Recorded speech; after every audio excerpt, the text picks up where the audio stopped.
Chitraketu. Chitraketu was the king of Surasena. He had everything that a monarch could wish for: rich lands, good ministers, obedient subjects, youthful vigor, and 1,000 beautiful wives.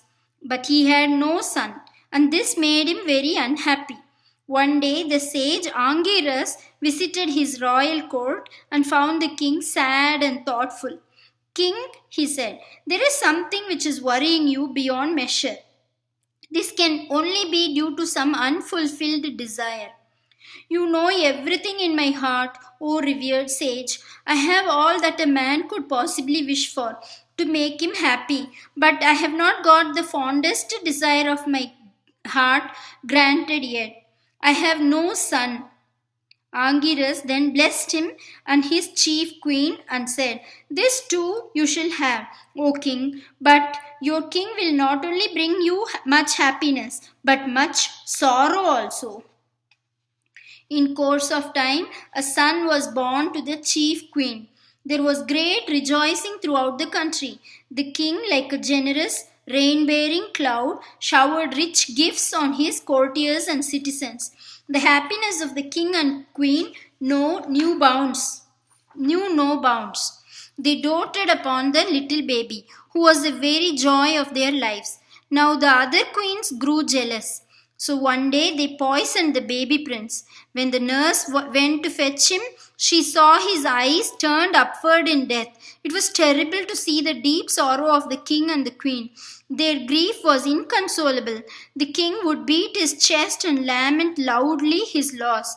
The sage Angira and the divine seer Narada now appeared before him and said, whom do you weep for, O king? Who was there before your son was born, and who is there now that he is no more? The soul is but one. It is the body which is different. Why be attached to a body, king, when you know its perishable nature? Chitraketu wiped his tears of grief and said, holy sages, shed your light of wisdom upon me, that my ignorance may vanish. Teach me the ways of the Lord. Angira and Narada taught him the paths of worship and meditation. Chitraketu learnt much at their feet and then fixed his mind in meditation upon the Lord. Soon Bhagavan gave him darshan and blessed him. Chitraketu then retired to the valleys of Mount Meru and spent his time in devotional practices. One day he was passing Mount Kailash in his aerial chariot. There he saw all the sages of the land gathered around the feet of Lord Shiva. Shiva was teaching them and Parvati was seated on his lap. When Chitraketu saw them, he passed a rude remark which was heard by the divine couple. Now Shiva is ever calm and controlled. He just smiled and went on teaching. But Parvati felt insulted. In her anger, she cursed Chitraketu and said, to redeem yourself of this sin, you will have to take an Asura birth. Chitraketu, with good grace, accepted the curse.